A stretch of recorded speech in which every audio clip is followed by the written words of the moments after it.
Salute Bharat. Salute ഭാരതിൽ നമ്മോടൊപ്പമുള്ളത് മുതിർന്ന മാധ്യമപ്രവർത്തകൻ Shri T K രാജഗോപാലാണ്.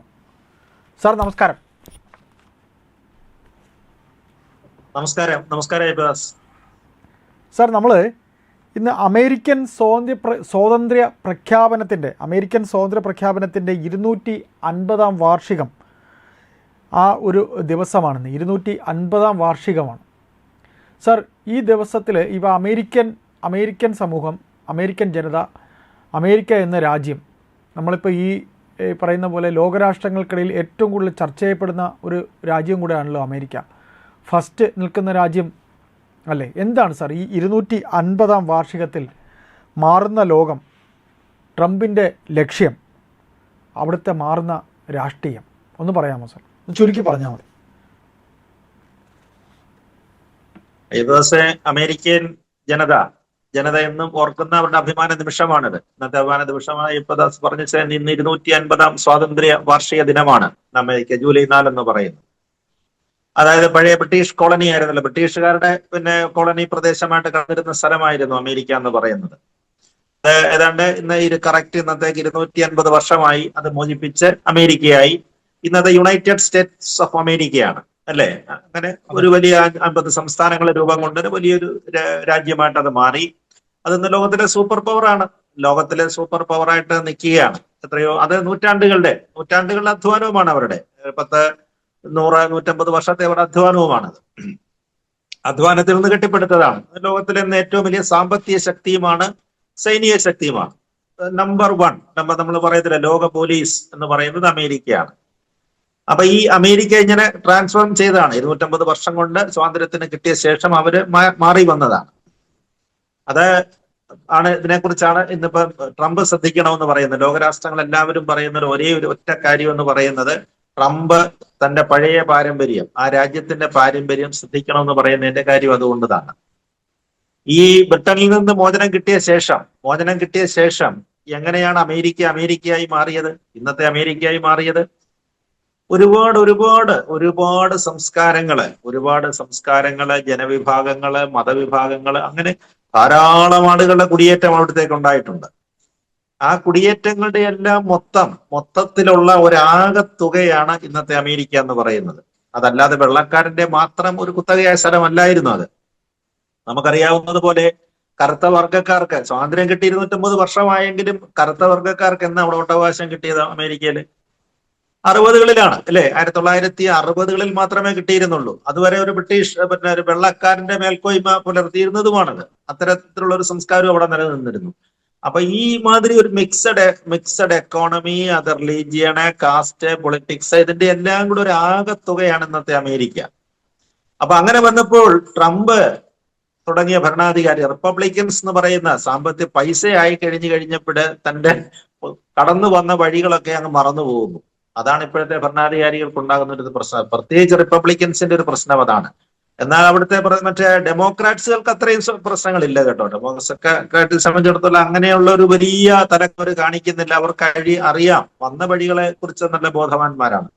പക്ഷേ ഈ റിപ്പബ്ലിക്കൻസ് ആണ് അത്തരം കാര്യങ്ങൾ വലിയ സർവാധിപത്യം കാണിക്കുന്നത്. ഞങ്ങളെക്കാട് തൊലി വെളുത്തവരാണ്, അല്ലെങ്കിൽ ഞങ്ങൾ വലിയ സമ്പന്നന്മാരെ, ഞങ്ങൾ എന്തും ചെയ്തു കളയും എന്നുള്ള നില. ട്രംപ് അതിന്റെ ഒരു മൂർത്തിമത് ഭാവമാണ്. അമേരിക്കൻ പറഞ്ഞല്ലേ, റിപ്പബ്ലിക്കൻസിന്റെ ഒരു ശരിക്കും ഒരു അമേരിക്കക്കാരൻ്റെതായ കറക്റ്റ് പ്രതീകം ആരാന്ന് വെച്ചാൽ ട്രംപ് തന്നെയാണ്. ഇപ്പോഴത്തെ പ്രസിഡന്റുമാരുടെ കൂട്ടത്തില്, ഈ അടുത്ത കാലത്ത് വന്ന പ്രസിഡന്റുമാരുടെ കൂട്ടത്തില്. അപ്പൊ അതുകൊണ്ടാണ് ഈ സ്വാതന്ത്ര്യ ദിനത്തിലെങ്കിലും ഇത് ശ്രദ്ധിക്കണമെന്ന് പറയുന്നതിന്റെ കാര്യം അതുകൊണ്ട് തന്നെയാണ്. അപ്പൊ ട്രംപിന്റെ മേൽക്കോയ്മകളാണല്ലോ എല്ലാ കാര്യങ്ങളും, അതാണ്. അപ്പൊ അങ്ങനെ കോളനിവൽക്കരണത്തിൽ കടന്ന ഒരു രാജ്യം സ്വാതന്ത്ര്യം പ്രാപിച്ച് ഇത്തരത്തിൽ ഒരു ജനാധിപത്യ ക്രിയയിലേക്ക് അത് വന്നിരിക്കുന്ന സമയത്ത് തങ്ങളുടെ സമീപത്ത് കിടക്കുന്ന രാജ്യങ്ങളോട്, ലോകരാജ്യങ്ങളോടൊക്കെ മര്യാദ കാണിക്കണം. ഞങ്ങളും ഇങ്ങനെ ഒരു കാലം അനുഭവിച്ചതാണെന്നൊരു ബോധം അദ്ദേഹത്തിന് ഉണ്ടാകണം. അതുണ്ടാകുന്നില്ല എന്നുള്ളതാണ് പല പ്രശ്നങ്ങളും കാണിക്കുന്നതിന്റെ കാര്യം. ഇപ്പൊ നമുക്ക് ആദ്യത്തെ ഒരു ഇത് തന്നെ എടുത്ത് നോക്കിക്കഴിഞ്ഞാൽ പറഞ്ഞില്ലേ, ട്രംപിന്റെ ഇപ്പോഴത്തെ പ്രധാന ലക്ഷ്യം എന്തുവാണ്? അടുത്ത് കിടക്കുന്ന രാജ്യങ്ങളെയൊക്കെ പിടിച്ചെടുക്കുക. അതാണ് ഇപ്പൊ അദ്ദേഹത്തിന്റെ വേറെ ഒരു ഹോബി. അതായത് തങ്ങൾ അനുഭവിച്ചതിനെ കുറിച്ച്, തങ്ങളുടെ മുൻതലമുറ അനുഭവിച്ചതിനെ കുറിച്ചുള്ള ഒരു ധാരണയും ഇല്ലാതെയാണ് അടുത്ത് കിടക്കുന്ന രാജ്യങ്ങളെയൊക്കെ, ഭരണാധികാരികളെ അടക്കം പിടിച്ചുകൊണ്ട് പോവുക എന്നുള്ള ഒരു പഴയ നയം. നമ്മുടെ പടയോട്ടക്കാരെന്നൊക്കെ പറയുന്നത് പോലെ അങ്ങനെ ഒരു നയം അപ്പൊ അടുത്ത് കടന്ന വെനിസ്വേല എന്തിനാണ് ചാടിക്കയറി വെനസ്വേല. പിടിച്ചത്?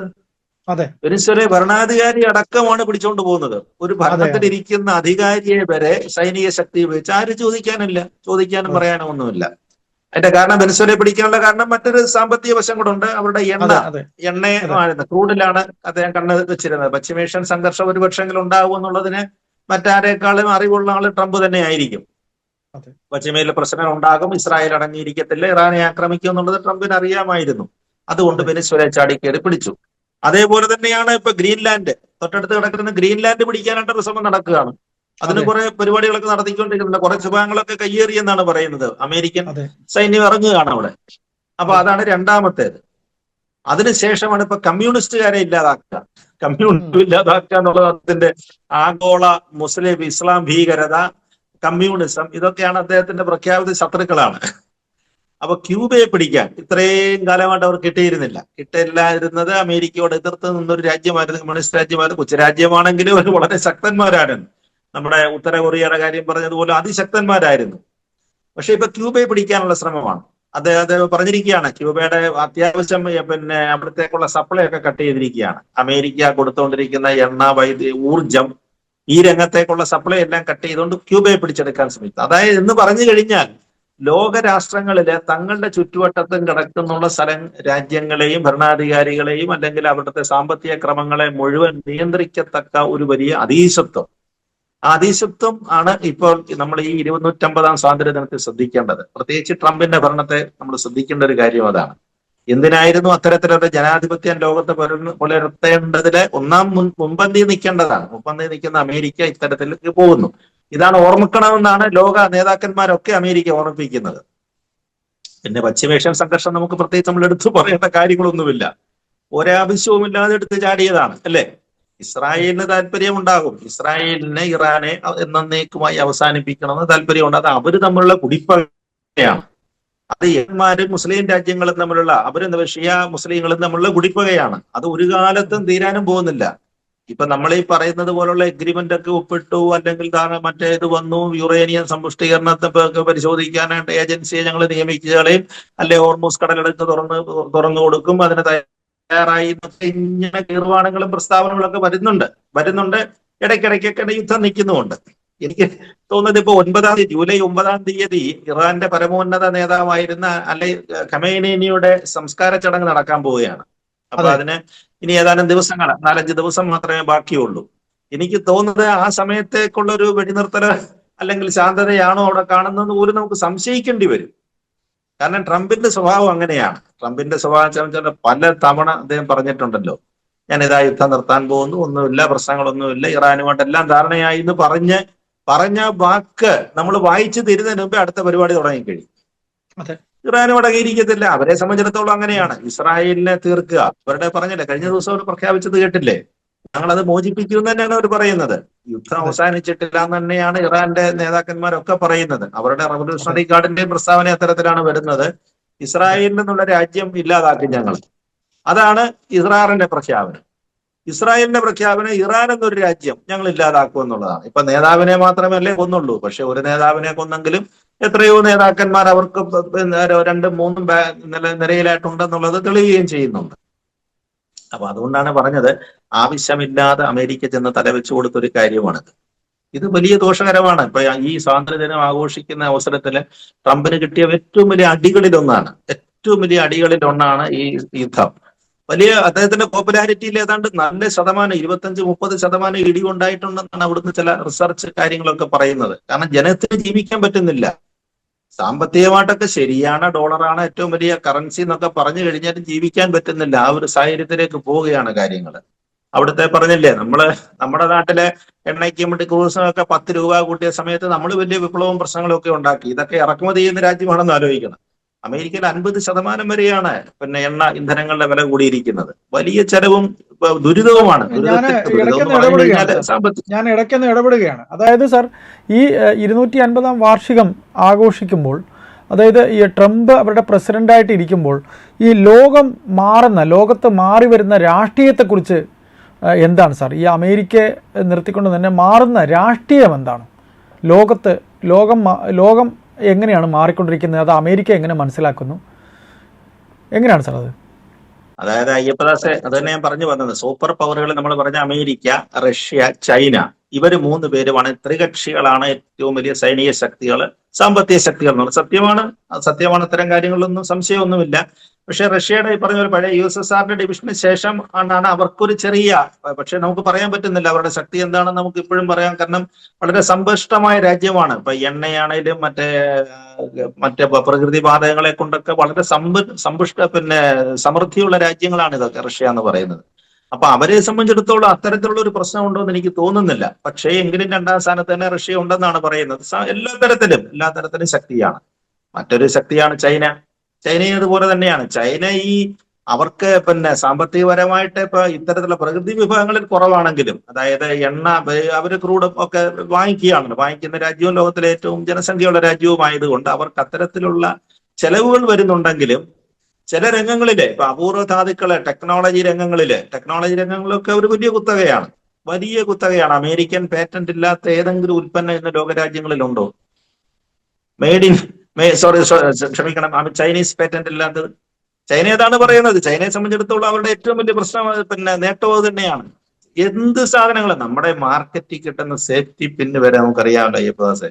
ചെറിയ എല്ലാം ചൈനീസ് മെയ്ഡ് ഇൻ ചൈനയാണെന്നുണ്ടെങ്കിൽ അതിനൊക്കെ വളരെ വില കുറവാണ്. ടെക്നോളജി വൈസ് വളരെ നല്ല ക്വാളിറ്റി സാധനങ്ങളുമാണത്. നമ്മളിപ്പം ചെറിയ വിലയ്ക്ക് മേടിക്കുന്നതാണല്ലോ. അപ്പൊ അങ്ങനെ വരുമ്പോ ഇപ്പൊ ഇന്ത്യ ഗവൺമെന്റിന്റെ ഏറ്റവും വലിയ പ്രശ്നം അതാണ്. നമ്മളിപ്പോ ജപ്പാനുമായിട്ടൊക്കെയുള്ള സാങ്കേതിക വൈദഗ്ധ്യമുള്ള രാജ്യങ്ങളുമായിട്ട് ഒപ്പിടുന്നതിന്റെ കരാറുകളിലേക്ക് പോകുന്നതിന്റെ കാര്യവും അതൊക്കെ തന്നെയാണ്. അപ്പൊ ചൈന ഈ പറഞ്ഞ പോലെ ഇത്തരം കാര്യങ്ങളില്ലേ, സെമി കണ്ടക്ടർ, അതേപോലെ തന്നെ ചിപ്സുകള്, അതുകൊണ്ടാണ് തൈവാനെയൊക്കെ പിടിച്ചെടുക്കാനൊക്കെ ചൈന ശ്രമിക്കുന്നത്. അതുകൊണ്ടാണ്. അപ്പൊ ആ രംഗത്തിൽ ടെക്നോളജിയിൽ അവർ വലിയ ഭീകരന്മാരാണ്. പിന്നെ ഒരു മറയുമാണ്. ലോകത്തിന്റെ ഇപ്പൊ അയൺ കർട്ടൻ നിൽക്കുന്ന ഒരു രാജ്യവും ചൈനയാണ്. എന്താണ് ചൈനയ്ക്കകത്ത് നടക്കുന്നത് നമുക്ക് ആർക്കും അറിഞ്ഞുകൂടാ. പക്ഷെ അവർ വലിയ ശക്തിയാണ്. അവരൊരു വലിയ ശക്തിയാണ്.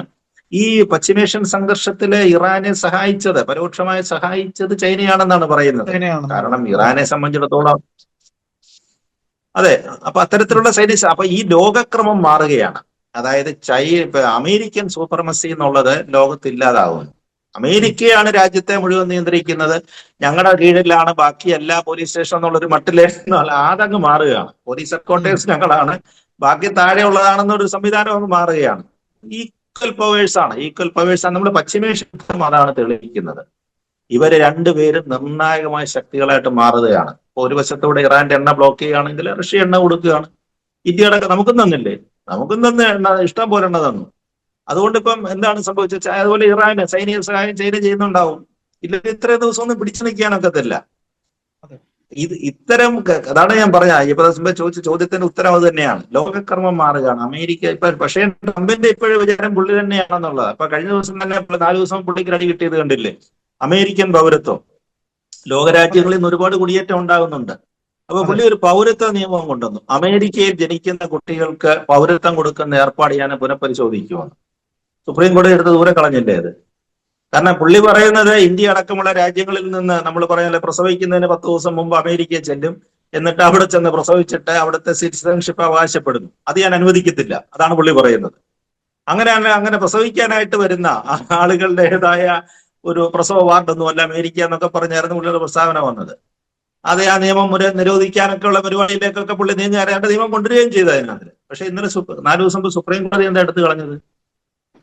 പൗരത്വം അത് നമ്മൾ അംഗീകരിക്കണമെന്നാണ് പറയുന്നത്. അമേരിക്കയിൽ ജനിക്കുന്ന ഒരു കുട്ടിയാണെങ്കിൽ അമേരിക്കൻ സിറ്റിസൺ ആകണം. തീർച്ചയായിട്ടും അത് കൊടുക്കണമെന്ന് തന്നെയാണ്. അപ്പൊ ട്രംപിന് അകത്തുനിന്നും അടിയാണ്.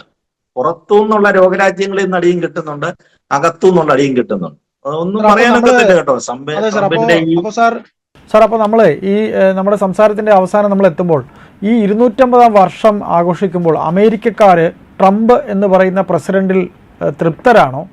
അമേരിക്ക എന്ന രാജ്യം ഈ 250-ാം വർഷത്തിലേക്ക്, സ്വാതന്ത്ര്യത്തിൻ്റെ 250-ാം വർഷത്തിലേക്ക് കടക്കുമ്പോൾ ഇനി എന്തൊക്കെ ആണ് അവരുടെ മനസ്സിൽ ഈ ട്രംപിലൂടെ അവർ കാണുന്നത് എന്താണ് എന്നുകൂടെ പറഞ്ഞുകൊണ്ട് നമുക്ക് സംസാരം അവസാനിപ്പിക്കാം. ഈ ട്രംപ് ഇങ്ങനെ കാണിക്കുന്നെങ്കിലും ഈ നല്ല അടിക്കാരെയാണ് അമേരിക്കൻ ജനതയ്ക്ക് ഇഷ്ടം. ഇപ്പൊ ലോകരാജ്യങ്ങളോട് അതിശക്തമായിട്ട് പെരുമാറുക, അല്ലെങ്കിൽ അടിക്കാൻ വരുന്നവനെ തിരിച്ചടിക്കുക, അങ്ങനെയൊക്കെ. അതാണ് റിപ്പബ്ലിക്കൻസിന് അവിടുത്തെ സ്വാധീനം എന്ന് പറയുന്നത്. നല്ല കാശുകാരനായിരിക്കണം, വെളുത്തവനായിരിക്കണം, അടിക്കാൻ തയ്യാറാന്ന് പറഞ്ഞാൽ പിന്നെ മുണ്ടും മടക്കി കുത്തി അടിക്കാൻ ഇറങ്ങണം. ഇതൊക്കെ അമേരിക്കൻ ജനതയുടെ ആവശ്യം. അങ്ങനെ ഒരു സമൂഹം ഉണ്ട് അവിടെ. അത് നമ്മൾ അംഗീകരിച്ചെങ്കിലേ പറ്റുകൊള്ളത്തുള്ളൂ. അല്ലെങ്കിൽ ഒബാമയ്ക്കൊക്കെ എന്താ പിന്തുണ കിട്ടാതെ പോയത്? ഒബാമ ഒരിക്കൽ ചാൻസ് കിട്ടിയെങ്കിലും ഈ ഡെമോക്രാറ്റ്സിന് അവിടെ രക്ഷപ്പെടാത്തതിന്റെ കാര്യം അതാണ്. അവരെല്ലാവരെയും റെപ്രസെന്റ് ചെയ്യുന്ന കുറച്ച് മോഡറേറ്റ്സ് ആണ്.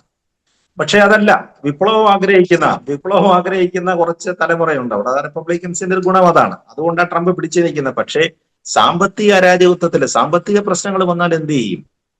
സാമ്പത്തികമായിട്ട് ബുദ്ധിമുട്ട് വരുന്നപ്പോൾ അവിടുത്തെ ഇൻഷുറൻസ് അടക്കം പല മേഖലകളിലെ വയോജനങ്ങൾക്കുള്ള ഇൻഷുറൻസ് അടക്കം സാമ്പത്തിക മേഖലകളിൽ വലിയ ക്രൈസിസ് വരുന്നു. ട്രാൻസ്പോർട്ടേഷൻ ചെലവുകൾ, അമേരിക്കയിലെ ട്രാൻസ്പോർട്ടേഷൻ ചെലവ് ഇപ്പോൾ പുതിയ വന്ന കണക്ക് പ്രകാരം 20% വർദ്ധിച്ചിരിക്കുകയാണ്. എല്ലാ മേഖലകളിലും 20% വർദ്ധിച്ചിരിക്കുകയാണ്.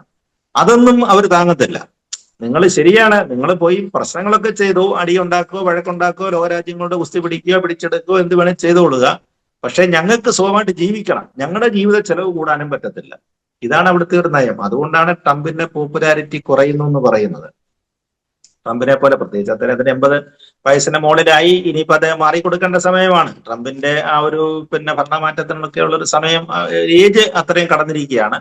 അപ്പൊ അങ്ങനെ വരുന്ന സമയത്താണ്, അതുകൊണ്ടാണ് അമേരിക്കയിലെ അസ്വസ്ഥത പുകയുന്നത്. തീർച്ചയായിട്ടും അതുണ്ടാകും. അത് ഈ സ്വാതന്ത്ര്യ സമര രാജ്യത്തിന്റെ ഈ ദിവസത്തിലെ 250 വാർഷികം സ്വാതന്ത്ര്യ ആയതിന്റെ 250 വാർഷികം ദിവസിക്കുന്നതില് ട്രംപ് അത് പ്രത്യേകം ശ്രദ്ധിക്കുമെന്ന് തന്നെയാണ് എനിക്ക് തോന്നുന്നത്. അല്ലെ അമേരിക്കൻ ഭരണകൂടം ശ്രദ്ധിക്കും.